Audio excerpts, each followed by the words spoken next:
Ram ji 3 minute. धन्यवाद मान्यवर कि आपने मुझे बोलने का अवसर दिया और साथ ही मैं आभार व्यक्त करता हूं अपनी पार्टी की मुखिया आदरणीय बहन कुमारी मायावती जी का भी। मान्यवर, राष्ट्रपति जी के भाषण में विकसित भारत की बात करी गई, लेकिन विकसित भारत की बात तब तक अधूरी है जब तक संविधान के चारों पॉइंट जो प्रियम्बल में लिखे हैं वो पूरे नहीं किए जाते हैं। सामाजिक न्याय, जस्टिस में सामाजिक न्याय, आर्थिक न्याय आज भी इस देश के अंदर दलितों, पिछड़ों, आदिवासियों को नहीं मिला।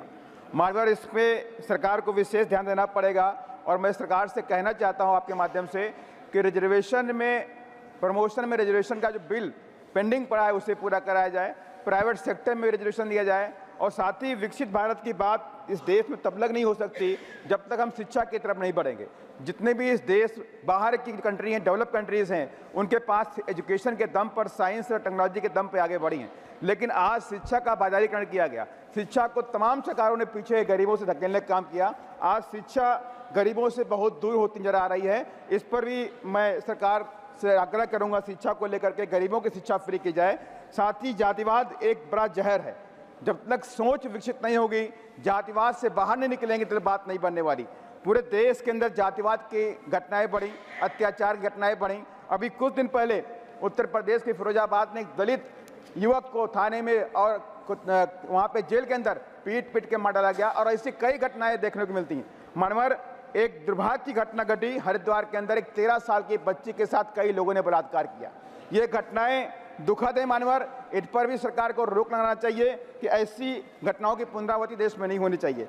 और मानवर, एक बात और मैं कहना चाहता हूं कि पिछले कई सालों से इस देश के जो दलित और आदिवासी है उस सरकारी जमीनों पर मकान बना के रहता है। उनके पास कोई कागज नहीं है, दशकों सदियों से रहते हैं, लेकिन सरकार ने पिछले कई सालों से सरकारी जमीन खाली कराने के नाम पर बुलडोजर से मकान तोड़ दिए और वो बेचारे बेघर हो गए। दलितों के मकान तोड़े गए, आदिवासियों के मकान तोड़े गए, मुसलमानों के मकान तोड़े गए। इस पर भी सरकार को ध्यान देना चाहिए। सरकार पूरे देश की है, जनता की है, चाहे वो दलित हो, चाहे आदिवासी हो, चाहे वो पिछड़े समाज का हो। मानवर, लास्ट में कहना चाहता हूँ, किसान सम्मान निधि अच्छी बात है, लेकिन कभी आपने सोचा, किसान सम्मान निधि तो ठीक है, लेकिन कभी आपने सोचा जो कृषि में जो काम करते हैं, कृषि श्रमिक जिसे खेतिहर मजदूर कहते हैं, वो सिर्फ 2-3 महीने की इनकम पर डिपेंड करते हैं।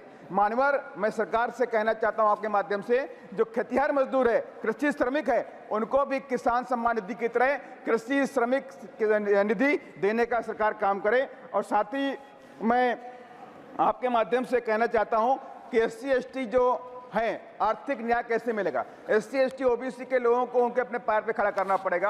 कई दसियों साल से इस देश के अंदर SC ST लोगों को कहीं पट्टे नहीं दिए गए, जमीन के पट्टे नहीं दिए जा रहे हैं, जबकि उत्तर प्रदेश के अंदर 2007 से 12 के बीच में बहन कुमारी मायावती जी ने 4.5 लाख हेक्टेयर जमीन SC ST OBC के लोगों को, जो भूमिहीन लोग थे, उनको देने का काम किया था। मानवर, मैं यही सब बातें आपके माध्यम से कहना चाहता हूं। साथ ही एक लास्ट पॉइंट मानवर में कहना चाहता हूं, 2018 की घटना, जब SC ST एक्ट को खत्म किया गया, सुरक्षा कवच को खत्म किया गया, तो वहां पे आंदोलन हुआ। आंदोलन में लाखों बच्चों के ऊपर मुकदमे किए गए, लेकिन सरकार से मैंने कई बार आग्रह भी किया है कि उन मुकदमों को खत्म कर दे।